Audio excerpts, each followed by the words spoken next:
Dito naman tayo sa kalsada tayo nagtitinda. Yan ang ating paninda.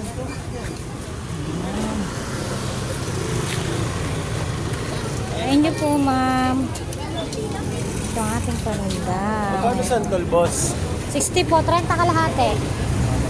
O ilang piraso ngayon kalahati? Dada, ilang piraso daw kalahati? Bili lang po kayo. Pa-plastic, wala na pala, oh. Bili lang po. Ano yan yung Bangkok? Plastic ba? Ayan, ang ating paninda, guys. Meron tayong marang. Meron tayong Indian mango na madilaw-dilaw. Meron tayong bangkok, mangga, at saka avocado. Yan ang ating paninda. Si Mr. Ray namili sa bundok. Yan. Kaya meron tayong mga bagong paninda ngayong linggo. Happy Sunday.